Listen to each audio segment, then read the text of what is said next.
Again, welcome. Thank you all so much for joining us. My name is Joel Rodriguez. I am a community organizer with the Southwest Organizing Project with SWAP. I've been with SWAP for about 15 years, and I also have the pleasure of being one of the instructors teaching the community organizing course, and we'll be sharing a little bit more about just what that entails. But again, I just want to thank everyone for joining us. It's a beautiful day, and it's a beautiful space to be together with you all. So today, I just want to go over a little bit about what can we expect for this conversation. I am going to ask. There's going to be a lot of information being thrown at that we'll be sharing, being thrown at you. I'm going to ask if you can please keep the questions towards the end, and we'll try to be as thorough as possible. I also want to share that we'll be sharing this slide deck with you all. There's going to be some links and some information that we'll be sharing right after this, and any other questions you can reach out to some of the team, and we'll try to get those questions answered as possible. Let me get out. So today's agenda, we're going to be sharing our mission and values of the CLP program. Just what is it? Our strategy, our structure, and then we're going to be walking through just what have we built together, and then what is the game plan for the next few years. And then we have a few of the participants, students that have gone through the two pilots that we've done over the last couple of years. We want to hear about them, the impact that and the learning that we have got out of the pilot. And then we want to share just opportunities for partnering. How can you get involved? What are some very specific ways that you can be part of this effort? Next slide, please.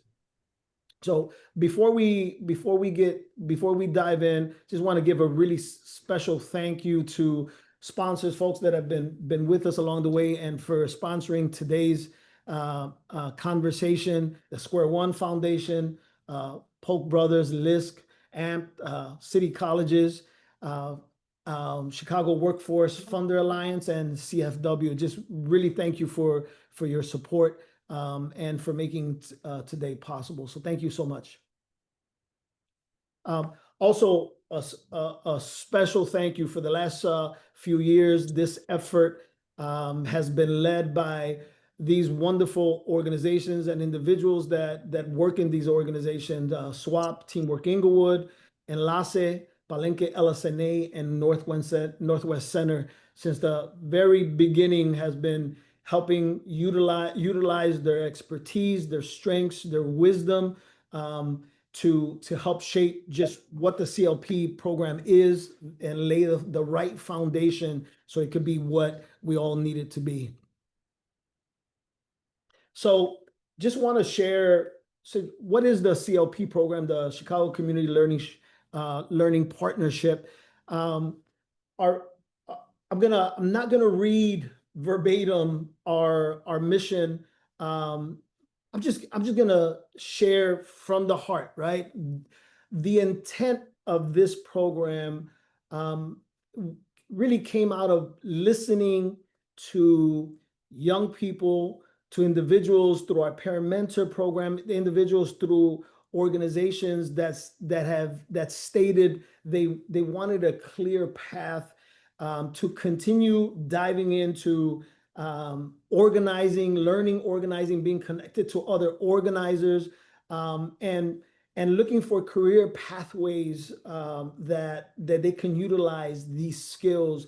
And so I myself had several conversations with young people that say, you know what, I am second guessing my post-secondary trajectory, and I really want to continue to organize. I really want to continue to learn more, but the path wasn't as clear.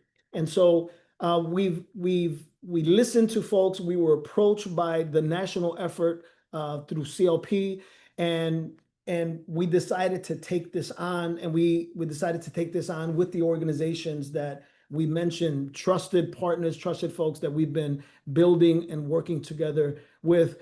And so our desire is simply to provide opportunities for those that have an appetite for public life, for those that have an appetite to learn more about organizing, to learn more about community leadership, and that have a desire to work in careers where they can use those skills, those organizing skills, those leadership skills to make an impact in Black and Brown communities across not only our city, but really across our nation. And we hope, right, across the world.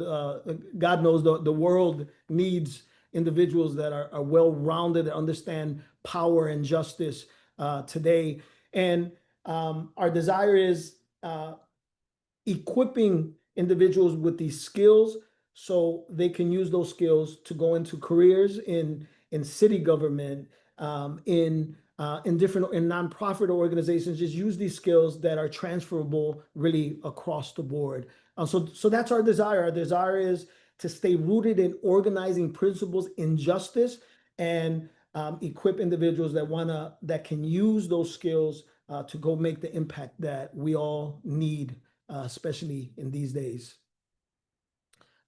So just a little bit more specific, organizing is rooted in power, and we believe that true organizing, we're developing leaders that understand the dynamics of power, leaders that understand power with, and that have a desire that wherever they go, whatever institution they're with, whatever community they're in, whatever city they're in, they feel accountable to making change.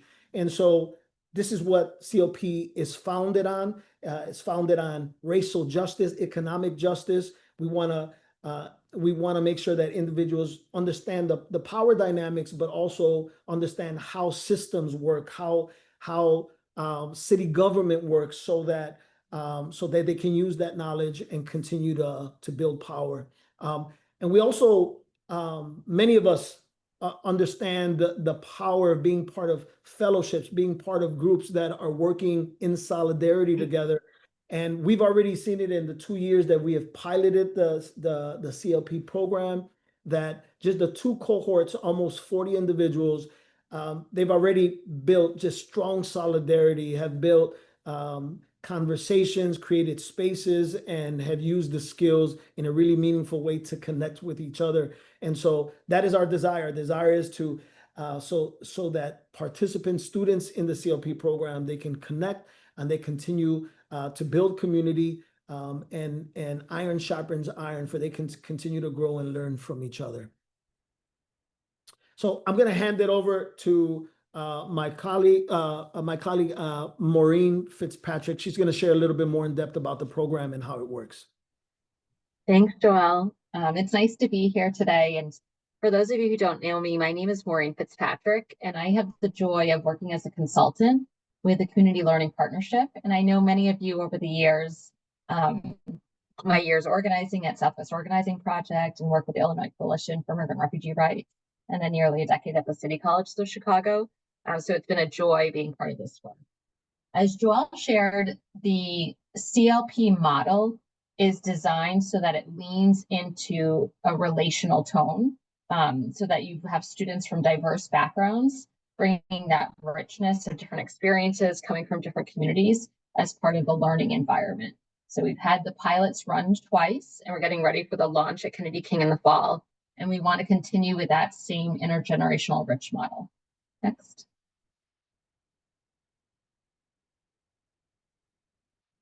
In terms of how we are looking at this with developing community leaders, it is a program that is rooted in core classes that will now be launched from the pilot curriculum, will be launched then as college credit courses.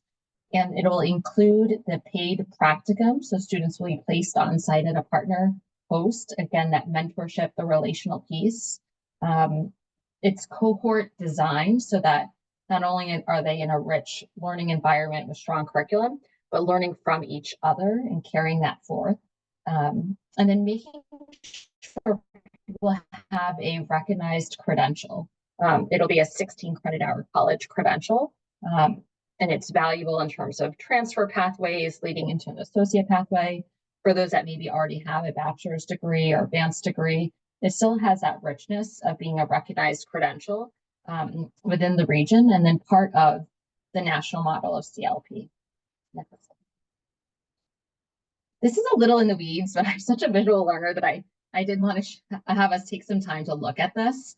So if you're joining the CLP cohort, we're talking about this fall. It would be the third cohort, and it'll be the launch at Kennedy King College as a college credit basic certificate. And we've designed it thoughtfully so that it has the first course of community organizing run for 8 weeks. And then still in the fall term, you have your second course, the community development course, run for 8 weeks. We'll have Professor James Rudick teaching community organizing, Professor Joel Rodriguez teaching community development. And the classes are run so that there is valuable in-person time at Kennedy King at the college, building those relationships, but then also a level of flexibility too, that Thursday evenings the classes are run virtually. And that has been the model that we've used over the last 2 years, and it's really worked well. Students would then in the spring have their practicum placement, their practicum in community leadership, valuable hours on site at a partner host, and then there would be 2 additional college courses, and students then can pick which ones. They would either be picking from Latinx American history, African American studies, or sociology of sex and gender. And then the other track of the elective for the basic certificate is the poli-sci coursework, the state and local government, and the national government. And I just want to say, I think we really are coming into this playing to the strengths of the talents of community organizers, those in Chicago teaching the community organizing, community development, the practicum course, and then also tapping into the richness of strong faculty, political science faculty at the city colleges. And so really playing to each other's strengths in partnership, and knowing that these are college credit courses. And so that it gives students who are also seeking that that opportunity to then also acquire additional college credits if they're on that pathway. We wanted to share a little bit of thinking about long-term growth as well. This was piloted over 2 years ago, and now we kind of have core principles as we look forward for the launch at city colleges. One is that it's college credit, so that students have that valuable college credit with them, whether they're going to go on to associates or going to transfer. We also are with the goal of having this as dual tracks in the upcoming years. This is going to be offered in English in the fall, but we've been laying the groundwork of then having it offered in the future in Spanish, still Spanish college credit coursework, and targeting that for the following fall. And then it's expansion in multiple colleges, geographic access in upcoming years. So thinking about Kennedy King, thinking about Daly, Arturo Velasquez, possibly Truman, locations around the city, just to tap in as we expand the numbers. Next. This too is to talk about the growth of the numbers. We've had 2 cohorts run, cohort 1, cohort 2. This will be cohort 3 launching this fall, 2025 at Kennedy King. But then looking over the upcoming years, we're so eager to see this grow and building our capacity to have more and more students in these cohorts together. We're aiming for about 25 students to be in this fall. So I share that just as you're thinking about your role, thinking about strong potential candidates for this community, for this cohort. Next. And the big piece I want to say, just a thank you, as Joel mentioned before. This is done through the richness of the community-based organizations, really working on the curriculum, the pilots, but it is also done in partnerships as we get ready to launch at City College of Chicago with CCC's real commitment to this. I know we have Vice Chancellor Jen Mason on here. We have ABC Iris Milan. We just want to say thank you. It was through this design that we're having this launch as a tuition covered basic certificate program. So that means that students are eligible for using what's called the Future Ready Scholarship. So after any eligible financial aid, covered so that they can achieve this basic certificate, the 16 credit hours. And I always want to emphasize, particularly in the world as it is right now, City Colleges has thoughtfully designed this so it's a last dollar scholarship after applicable financial aid. And so students who are able to utilize financial aid will first use whatever eligible financial aid, but then they will not be paying out of pocket if they then can use the future ready to cover that. That's what we mean by last dollar. And it's very important as we think about community and who will be coming to the classes that it is also an opportunity for undocumented students who are not eligible for financial aid. They are eligible then to have the Future Ready Scholarship. And that's a design for residents within the city of Chicago because it is a workforce aligned pathway, a workforce certificate. So we just want to again emphasize that in terms of high quality college credits, but the reality is navigating the tuition. So that's been thoughtfully done. Next. I want to hand it over now to, I think we'll have Professor James Rudick, who many of you know, kind of share a little bit about the early findings from the first two cohorts. Awesome. And like everyone before me said, we're so excited to be here with you all and share a little bit more about this really exciting program and answer any questions that you may have about it as you, your colleagues, your organization consider partnering with us. So as Maureen shared, I'm going to share a little bit more about the program to date and the success to date. We're also going to hear from 3 students who were part of the first 2 cohorts and hear about what the program's meant for them. So as you can see from the slide, I'm not going to read word for word, but students expressed that the courses were impactful both for their content knowledge, but also on their career goals, as you're going to hear. The practicum, which previously was called the internship, gave students hands-on experiences, which helped them apply the concept from the courses to their real world work, as you're going to hear. The program also has mentorship, as you see on the slide here, where students are able to learn from and develop meaningful relationships with leaders in the community organizing and community development field. And most importantly, students persisted through the program, and we think this is because they were able to overcome some of the barriers that may have prevented folks from obtaining that college degree or that certificate in the past through our program model.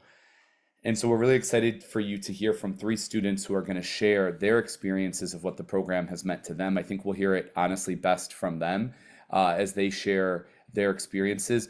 They're going to share their experience in the community organizing course, the community development course, and in the practicum. So I'm going to ask them for just 1 or 2 minutes to share their story in each of those different aspects of the program so you can get a little better understanding of what the program has meant to them. And we're going to start with Chris Ramos, who's an organizer at Access Living. And Chris is going to share a little bit about the organizing impact of the program on him and Access Living. Thank you so much, James, and everyone here on this call. I'm very grateful for the opportunity to speak with all of you. I too am going to take a page from Joelle, as I often do, and I'm going to just speak from the heart and speak honestly with you all. I had to rewrite this because I received word today of an urgent meeting that was happening at the same time related to ICE mobilization that is happening. As you all know, these are unprecedented times, and these conditions have been created by dedicated organizers who have strategized the dismantling of our democratic systems in order to push an agenda that serves only the ultra wealthy in our country. As we speak, there are Latinx communities all over the country being directly impacted by the strategy, and immigrants with disabilities who I represent at Access Living are particularly vulnerable. They are being targeted with no respect to their constitutional rights or due process of the law. And in times like these, I think of how organizers of the past face these levels with adversity, with courage, conviction, and most importantly, with well-organized collective action. I believe that Chicago, of all places, which has a rich history of organizing in all facets of society, be it religious congregations of all faiths, working unions representing the working class, and nonprofits working towards the betterment of all people. I believe it is here where we must draw the line, where we take action and lead this country to the place where it needs to be, where it meets the needs of everyone. In order to do that, we need programs like CLP, instruction that is rooted in relational building, understanding personal intent, and building collective power to build local systems of change. I have been part of other organizing trainings, but none of them have been as intentional as this one. This program brought together leaders from a variety of backgrounds, as many of you heard, and had them commit to learning and working together with instructors and mentors with strong backgrounds in having developed change in the city of Chicago through community organizing and development. Many of us learn not just from the program, but from one another, understanding the diverse needs of our different communities that we represent, and understanding that if we really wanted to build the change we wanted, we would have to not only look to local leaders, but to one another. I believe all of us have been armed with the tools to build grassroots leaders who are capable of learning about the world as it is and the world as we will it to be. By understanding the power within ourselves and building collective action to create lasting change, I believe an investment in this program is an investment in what will build lasting change for communities for years to come. And I thank you all for the opportunity to speak today, and I wish you all the very best. Thanks so much, Chris.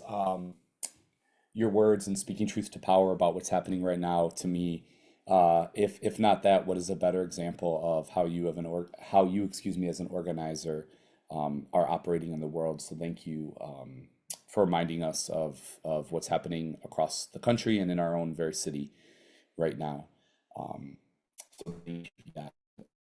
Appreciate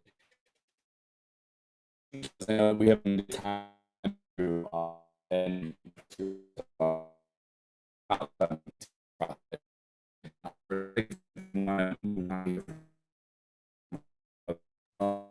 a little bit about your experience in the community development course. Can you hear me? Awesome. Okay.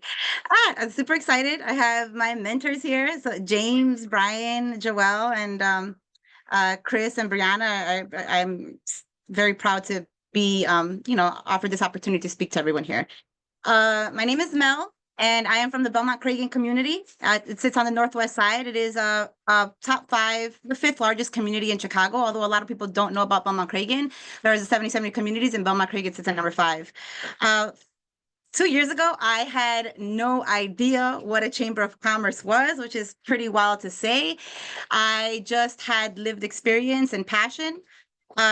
My experience lies in nonprofit. I am super grateful that during the time I worked at the Northwest Center, James was the executive director.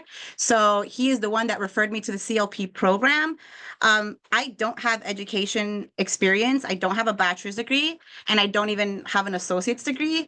Really, the only formal education I have is my lived experience and the CLP program. So I think that plays a really important part because the CLP program is truly what catapulted me to be in the position I am today, and that's the president and founder of the Hermosa Belmont-Cragen Chamber of Commerce, which is the newest chamber of commerce in Chicago. For a little bit of context, Hermosa has never had a chamber of commerce, and Belmont-Cragen hasn't had one that covers Belmont-Cragen at large. So I got together. I would not be here, one, from the mentors, and 2, for the small business community that has, rallied next to me. When I entered the program, I really just had passion. That's it.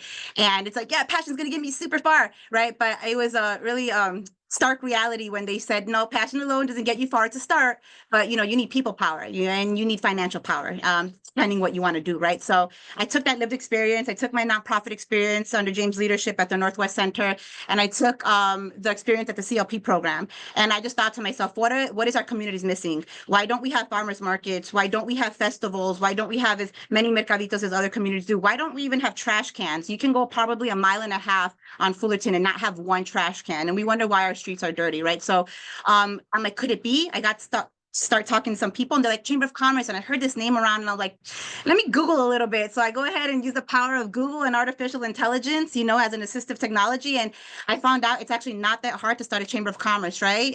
So I gathered the people, like I learned in CLP program. I took my experience, and I took the power of social media, as well as power of AI, and I founded a Chamber of Commerce, and we are 100% self-funded. It is really hard to get money these days, but I'm grateful that we are funded by the small business community in their membership dues and fundraising.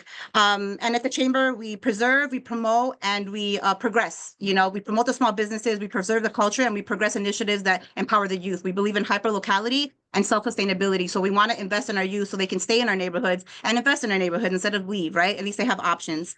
Navigating this landscape has been very interesting because as a founder of a chamber, you're navigating business, you're navigating politics, and you're navigating like the nonprofit world. So it's hard to stay rooted, but luckily, as you learn in the CLP program, when you do it with the power of people, it's actually easy to stay rooted in like your values, right? So very appreciative for the CLP program. I don't necessarily know everyone on the call, but if this has to do with funding, please continue to support and advocate for this program because again, someone like me with no formal education was able to take the CLP program and really catapult and establish something in our community. So thank you so much for your time. Thank you so much, Mel. If Chris and Mel's stories are not two examples of the power of the CLP program, I'm not sure what is. Thank you both for sharing your lived experience and how the program's impacted you. Last but not least, we're going to hear from Brianna from Teamwork Inglewood about her practicum and internship experience through CLP. Hey everyone, thank you, James. Let me stand up so you guys can see me better.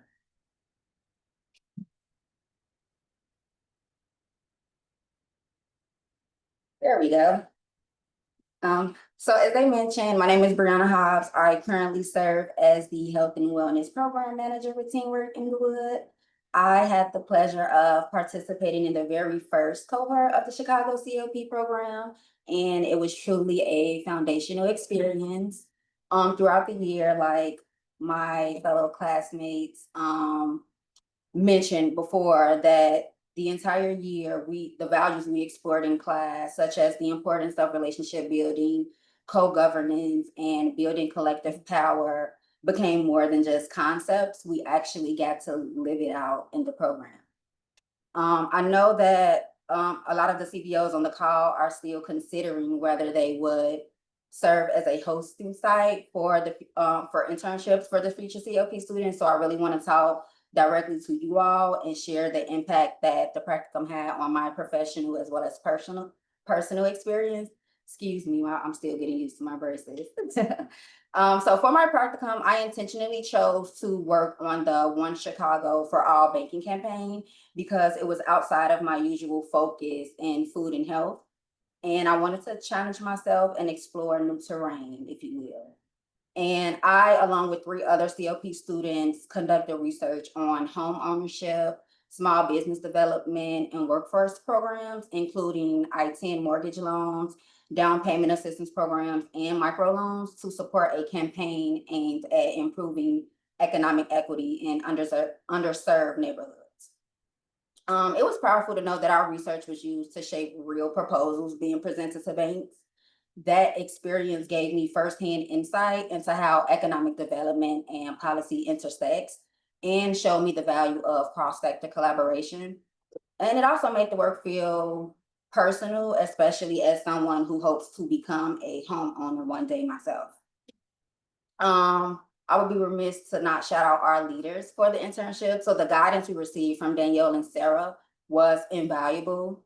Even though I would have loved more hands-on exposure to the campaign strategy side, the experience as a whole built my confidence in new ways. I left with practical skills, new networks, and a stronger sense of how to show up as a leader in community-based work. So, I hope this helps you finalize your decision to invest in the future CLP students. Thank you all. Thank you so much, Brianna, for sharing your story and your experience with your practicum and your experience at Teamwork Inglewood and the important work that you did with One Shy for All and LISC. Next, excuse me, we're going to transition to talk to you a little bit about next steps and what next steps for the program look like and how you can, as you've heard from some of the students, get involved in the program. So I'm going to pass it back to Joelle, who will kick us off and talk a little bit about how you can support the program and be involved and partner with us. Thank you again. It's I think part of the frustration about in virtual events is like you can't clap. It's hearing those stories. It's energizing, and to know that we've been part of their journey. It's amazing. So thank you all for sharing. Really appreciate it. So we want to share just how specifically can you get involved and how can you partner with this initiative. And first, there's an application that that we have folks that are interested in partnering. We'll send out, like I mentioned in the beginning, we will send out this slide deck with all these links. But if you are interested, if you think there's another institution, there's another organization that may be interested, there's an application that we're asking anybody that's interested to please fill out, and we can begin to have that conversation. The other way that you can get involved is just by sharing and promoting the CLP program with staff, and ensuring that that folks know that this is an opportunity that organizations can send folks to this program. And sharing this with leaders and different stakeholders. This is a way to really promote and ensure that everyone knows that this is a valuable resource for everyone. So just a little bit of ways that we can get the ball rolling right now is applying and helping us circulate this information and engaging other leaders and other stakeholders. And I'm gonna pass it over to James, that's gonna talk a little bit about the practicum, and then I'll pick it up and share some of the deadlines for applications for anybody that's interested in applying for this right now. Awesome. Thanks so much, Joelle, for putting the application link in the chat. As you heard from Joelle, we're hoping that those of you on the call who represent organizations and institutions may be able to host a student as part of the practicum. So what are you signing up for? Practicums are a 192-hour paid experience for the students that will launch in the spring of 2026, January through April. The 192 hours accounts for approximately 10 to 15 hours a week that we hope the students will be with you working. What we're looking for as part of the practicum is meaningful, real community change work that's tied to community leadership, community organizing campaigns, and or community development projects. So we want students to work on something real and tangible, like Brianna shared with the One Shy for All. Hoping that as part of the practicum, students also get connection to organized networks, power, right? Power is people and money, and we're hoping that the organized people component comes through the practicum. We also hope that the practicum allows for students to get access to organizational leaders, or they're able to get mentorship and leadership development hands-on in real time through something we call on-the-job training, right? Those that have been around OJT, the on-the-job training experience in an actual organization. Because this is a paid experience, all of the students who are part of the CLP program and complete the practicum are paid for the practicum for their work. That's a value and really important to us. The organization, we're asking to help pay $2,000 for each student that they host in the organization to help contribute to the cost that is incurred for the student. So it's a cost sharing model where part of the cost will be covered and part will be covered by the organization. We'll have time for questions and answers at the end, but maybe I'll turn it back over more about dates. Yeah. So wanna just reiterate, if this is something that very interested in it, we would ask that that you fill out the partnership form, and that will begin a conversation where we can talk about very specific roles and responsibilities as a partner. You know, especially with the program and the complexities of the different layers of this program, there will be a signed MOU just to get commitments and expectations really clear. And then you know, we wanna just hammer out all those details and answer all the questions and make sure that everybody is on the same page. So if you're interested in being a partner, we would first ask you to fill out the partnership form, and we can begin the conversation. So some really key dates, really important. The application is due by July 1st. We're asking everyone at the end of this month that the application, the students' applications, that they're filled out by then. And classes will begin August 21st. And students will need to make sure to apply both at Kennedy King.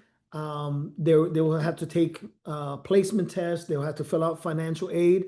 But we're also, just to get a clear sense of where students are at, what are the needs, where are they coming from, we're asking them to fill out our CLP application also. And so Brian and some of the team will begin to engage participants, potential students, and begin to get a clear sense of what are some needs, what are the expectations, and ways that we can support and make sure they have all the information and all the connections to the right people to make this as smooth as possible. So that in a nutshell, that is the process. That's the way that you can partner with us, and we're really excited to answer any questions that you may have. So I'll open it up for questions now. Well, just to clarify, the application for students, we're really hoping to get by July 1. For the CBOs, there's some flexibility, but it'd be helpful the sooner the better is great. And by August 1 would be terrific. If you need a little more time, I think that can be managed. Thank you for that, for clarifying that, Brian. I have a question. So once they apply and get accepted through you all will help them apply to the school, or I guess I'm a little confused about kind of the flow of that. I'll jump in real quick. Go ahead, Brian. It's a multi-step process because students have to apply first to the CLP partners here, and we meet with them and do a one-on-one and just make sure they're ready for the program and give them more information. And then they have to go through the Kennedy King admissions process and fill out the financial aid. And if they have to take a placement test because they haven't done that before, they'll have to do that. So we help steward that along with the Kennedy King college staff. But they first come through us, and then we give the names over to Kennedy King, and it's a partnership with Kennedy King.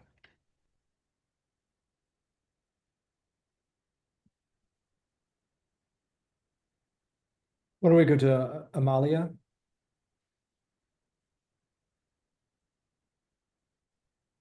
Hello, Amalia Nieto Gomez. We'd be interested in the partner application from the Alliance of the Southeast. I was wondering, how does the matching process work between like the students and the partner organization? And I was wondering that's just in general question. But the other question is, if we have some young adults that are interested in this program from our community, is there can we connect them with this program and then have their internship here? I was just wondering if that was a possibility as well. Yeah, thanks, Amalia. I'm happy to answer it. I'm having a little bit of audio issues, so if you can't hear me clearly, let me know and someone will step in, or we can chat offline. So it's a matching process. We ask students to fill out a practicum questionnaire that ranks a little bit their experience, their interest. Would they be interested in broad-based issue work, working in more of an office environment, virtual versus hybrid, remote?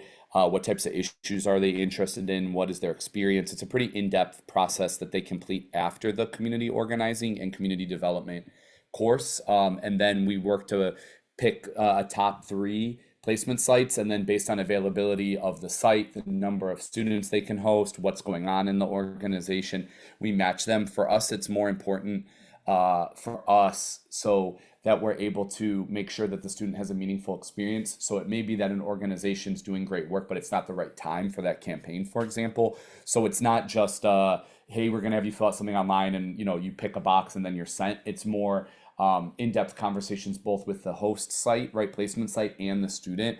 And then there's a introduction meeting as well between all parties. Cool. Thank you. I- Um, I'm sorry, go ahead, Joel. Jesse, would you like to? Yeah, go? thanks, Joel. I appreciate it. I showed up about 10 minutes ago, so I missed most of the presentation. I was gonna ask you to start from the beginning. I won't do that actually, but I do, I really, I love this, and I'm realizing that there's other staff that I should bring in on this pretty quickly. But I'm curious, who should once I brief my staff, and getting the deck was really helpful, I can review that with them, but who's the point person that I should then go to for questions, just to like follow up to make sure that if we are indeed, ready for this by, submitting in July, then yeah, who's the point person here? That would be Brian. And his emails on the I just realized we're not sharing anymore, but we'll put that in the chat. But Brian Brady would be that point person. Excellent. Sarah? Hi, I have a few questions. One, was specifically on how many people were working on policy and advocacy issues, and curious on the timing with the placement ending in April and legislative cycle going through the end of May. And curious if there's been thought or feedback about extending that, because I just think like from things that we would be working on if we host, like the work would go through the end of May and maybe wrap up with like debriefs and things like that in June, with strategy for the next stage of the work. And so just like wondering if there's any feedback on that, or if that has been brought up at all. So that's the first question. And the second question is completely unrelated.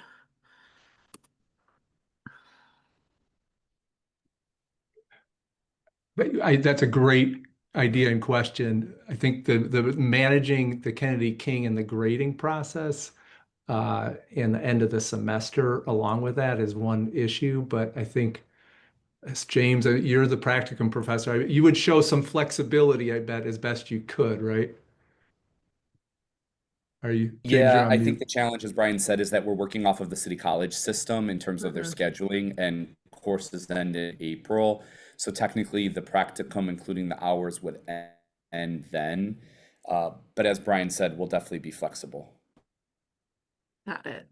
And then the second question is, what does it look like if it's like for the support, if people wanted to continue within city colleges in the system of just going for the associate's degree? Because I know this is part of like the career pathways while earning the credits there, and just what the support looks like after participating in this program, but navigating the city college system.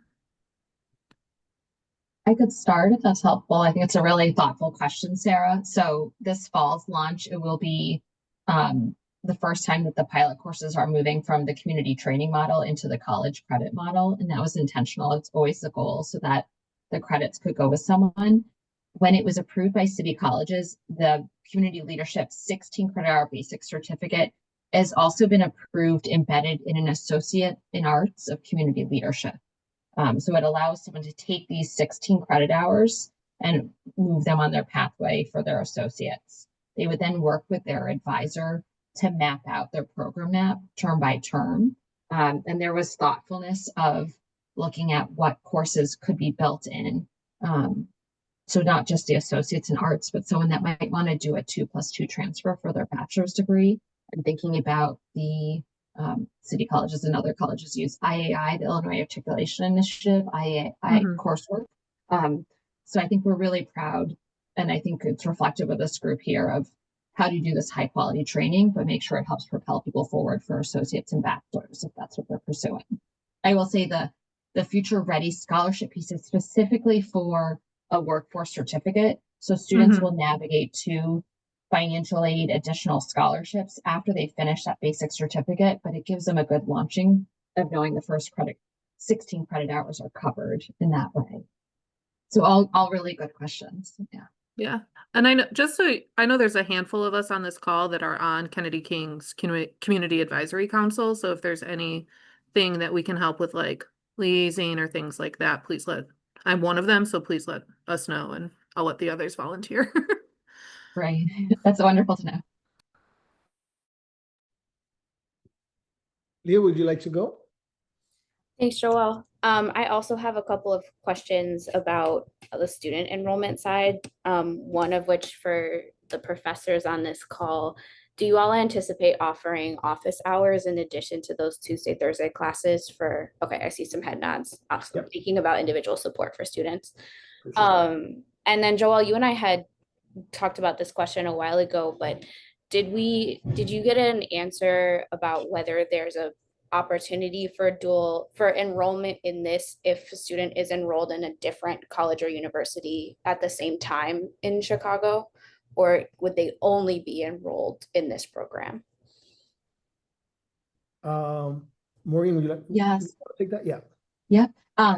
So I'm not aware of any conflict, Leah, if I'm understanding the question. If someone's a college student enrolled pursuing a degree, but they are interested in this workforce certificate, the basic certificate, I'm not aware of any conflict, and we could follow up to a Kennedy King advisors if there's a specific case by case and working that out. But the beauty of this is that it's a workforce certificate aligned with the community change career pathway. And so even if someone already has a bachelor's degree, advanced degree, or someone has no college credits, it's designed so that it's welcoming for all. And we didn't say this, and then this might be a little in the weeds, but I just also get excited. The coursework is so rich and thoughtful that community organizing and community development have great professors, and they're also designed so that you don't hit that English 101 eligibility in those early courses. So if someone's a little bit like getting ready, feeling like, okay, I'm getting onto my on-ramp for this, like we've all been there, where you've been rusty on something or just building your confidence. And so that's also another beautiful thing of the on-ramp of the sequence of courses that, well, there's can be that support and getting ready with placement, additional looking at what can be offered. So, thank you so much. Sorry, I probably answered more. Just I'm excited because I think it's done in such a welcoming way for all different types of student backgrounds. Yeah, I have a very broad range of students that are graduating from the high school program that I facilitate. And so that's why I'm thinking about that range. So yeah, thank you. Excellent. Any other questions? I don't see no other hands raised. All right, seeing none, want to thank you all so much for joining us, taking your time. All this information will be shared with you all, the specifics, but we hope that you will consider joining us to partner, get the word out, and let's just work together to continue to build a powerful group of next generation leaders that will continue to carry the fight and make the change that we all need. So thank you all so much for joining us, and we look forward to continuing the conversation with you all. Thanks, you all. All right, Thanks, thank you all. everyone. Thank you.